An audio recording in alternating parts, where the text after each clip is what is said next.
तो देख रहे हो जी कितना बढ़िया खिला खिला पोहा बना के तैयार किया है आज हमने अपनी इस रेसिपी में। और आपको कुछ नुक्ते कुछ ट्रिक बताई हैं पोहा बनाने के लिए। ठीक है जी, आपने पहले भी पोहा बनाया होगा लेकिन आपको ये नहीं पता होगा इसको पानी में कितनी देर भिगाना चाहिए, कितनी देर सोक करना चाहिए। आज हम आपको सारा तरीका बताएंगे जिससे कि पोहा लिबलिबा ना बने बिल्कुल और खिला खिला बने एकदम।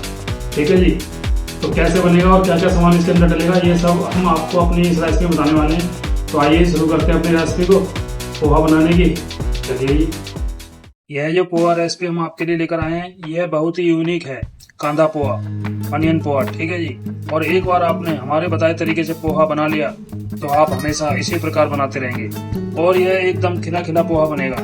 यह बहुत ही यूनिक, हेल्दी और टेस्टी रेसिपी है। पोहा को अलग अलग जगहों पर अलग अलग नामों से पुकारा जाता है, जैसे चिवड़ा, पोहा, अवन, ओटुकुलू, पलेटेड राइस या चिड़वा।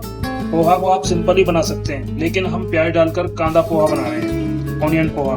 और इसको बनाने के क्या क्या सीक्रेट हैं और कितनी देर तक इसको पानी में भिगाना या सोक करना चाहिए, इसमें क्या क्या डलेगा, यह सब चीज हम आपको बताने जा रहे हैं। तो पोहा बनाने के लिए हमने यह सब सामान ले लिया है। तो सबसे पहले एक कटोरी भरकर पोहा ले लिया है। आप जितना बनाना चाहते हैं उतना ले लीजिए। और बारीक चॉप किए हुए टमाटर है हमारे पास, बारीक चॉप किए हुए उबले आलू लिए हमने और बारीक चॉप की हुई प्याज लिए। और ये कच्चे मूंगफली के दाने हैं, इनको फ्राई करके यूज करेंगे जी। थोड़ी सी नमकीन सेव लिए गार्निश करने के लिए।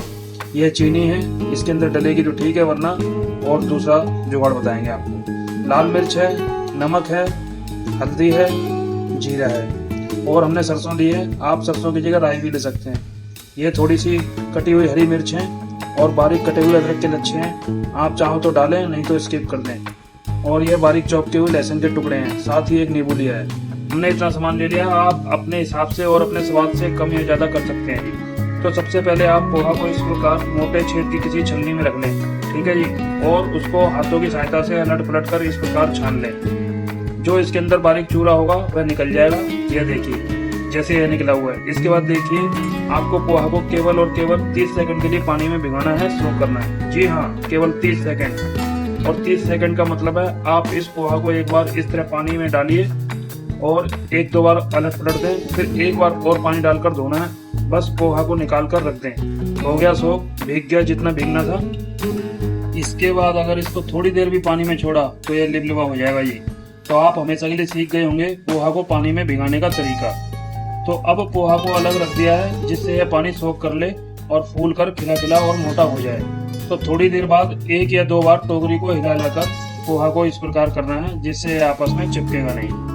तो अब करते हैं पोहा को बनाने का प्रोसेस शुरू। तो एक कढ़ाई को लेकर हमने गैस पर रख दिया है इस प्रकार और इसके अंदर डाला है हमने थोड़ा सा रिफाइंड ऑयल। आप चाहो तो रिफाइंड ऑयल का प्रयोग कर सकते हैं या सरसों का तेल का प्रयोग कर सकते हैं, ये आपकी पसंद है। सरसों के तेल में इस पोहे का स्वाद और ज़्यादा निखर कर आता है। ठीक है जी, और जैसे ही तेल गर्म होता है तो ये जो मूंगफली के दाने हैं इनको गर्म तेल में तलना है, इनको फ्राई करना है। ठीक है जी, इस प्रकार आप इन सभी दानों को या जितना भी आप डालना चाहें मूंगफली के दाने, उन्हें इस प्रकार तलकर फ्राई करके निकाल कर रख दें जिससे इनका कच्चापन का जो स्वाद होता है वह खत्म हो जाए और यह लास्ट में काम आएंगे जी। ठीक है जी, अब जैसे ही ये मूंगफली के दाने फ्राई होते हैं इसको निकाल लेंगे हम इस प्रकार। और अब बाकी बचे हुए तेल में हमने सबसे पहले ऐड की है देखो सरसों के बदले आप राई का भी प्रयोग कर सकते हैं। और उसके बाद थोड़ा सा जीरा। इन दोनों को थोड़ा भूनने के बाद डालेंगे कटी हुई हरी मिर्च और कटा हुआ लहसुन और कटा हुआ अदरक। इनको हल्का सा भूनेंगे इस प्रकार और उसके बाद डालेंगे कटी हुई प्याज। थोड़ी प्याज हमें ऊपर से गार्निश करने के लिए चाहिए इसलिए थोड़ी बचा ली है। प्याज को भी हल्का भूनने के बाद डालने हैं कटे हुए टमाटर और साथ में ही डालेंगे सभी मसाले। पहले लाल मिर्च पाउडर और हल्दी पाउडर और ये नमक।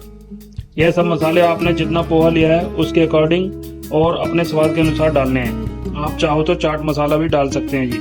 अब प्याज, टमाटर और मसाले थोड़े से भूनने हैं। इनको एकदम मैश नहीं करना है जैसे सब्जी बनाने के लिए करते हैं। यह थोड़े खड़े खड़े ही रहने चाहिए। और इसके बाद ऐड करेंगे कटे हुए आलू। आप चाहो तो पनीर भी डाल सकते हैं। और आप चाहते हैं कि पोहे का स्वाद खट्टा मीठा हो तो आप थोड़ी सी चीनी को पीसकर पाउडर बनाकर इसमें अपने स्वाद के अनुसार डाल सकते हैं जी। हम चीनी या चीनी का पाउडर नहीं डाल रहे हैं, इसकी जगह हम एक नई चीज़ ऐड करने वाले हैं और वह आपको बाद में बताएंगे जी। तो ये सब सामान मिक्स करने के बाद अब डालने हैं भीगे हुए पोहा। देखिए पोहा एकदम खिले खिले और एक एक दाना है, बिल्कुल भी आपस में चिपके नहीं है। और पोहा को डालकर हल्के हल्के हाथों से मिक्स करना है। और ये सब सामान और मसाले अच्छे से मिक्स हो जाएं तो अब डालने हैं मूंगफली के दाने जो हमने फ्राई करके तल के रखे हुए हैं। फिर इसके बाद वह चीज़ जो हम चीनी के बदले डालने वाले हैं, और वह चीज़ है किशमिश। जी हाँ, हमने किशमिश को इसके अंदर डाला है। अब आप खुद सोच सकते हैं कि इससे पोहा का फ्लेवर कितना बढ़िया होने वाला है। और इसके बाद थोड़े से हरे धनिए फेंक कर मारने हैं स्वाद के लिए। अब डालेंगे नींबू। नींबू अगर बड़ा है तो आप आधा डालें, और अगर नींबू छोटा है तो पूरा डाल दें, लेकिन स्वाद के अनुसार। तो हमने नींबू का रस डाल दिया जी, और एक बार फिर से मिक्स कर दिया इसको, और खिला खिला टेस्टी और हेल्दी पोहा बनकर तैयार है। अब करते हैं प्लेटिंग, और जो भी कमी है उसको भी सेट करते हैं। तो देखिए, आप पोहा बनाकर जब भी सर्व करें तो उस वक्त प्याज और नमकीन से गार्निश करें, पहले ना डालें, क्योंकि पहले डालने से थोड़ा सा मुलायमपन आ जाता है, करारापन खत्म हो जाता है प्याज और नमकीन का। बाद में सर्व करने के बाद आप प्याज और नमकीन से गार्निश करते हैं तो इससे पोहा का स्वाद दोगुना हो जाएगा। आपको जिस भी फ्लेवर की नमकीन पसंद हो वह नमकीन यूज कर सकते हैं जी। ऊपर से एक बार फिर किशमिश। तो लो जी, बातों बातों में कितना बढ़िया पोहा बना है। तो आप भी घर में जब भी मन करे बनाइए और खाइए पोहा। तो कैसी लगी रेसिपी, आपको पसंद आई हो तो लाइक करें, सब्सक्राइब करें, कमेंट करें। मिलते हैं नेक्स्ट वीडियो में।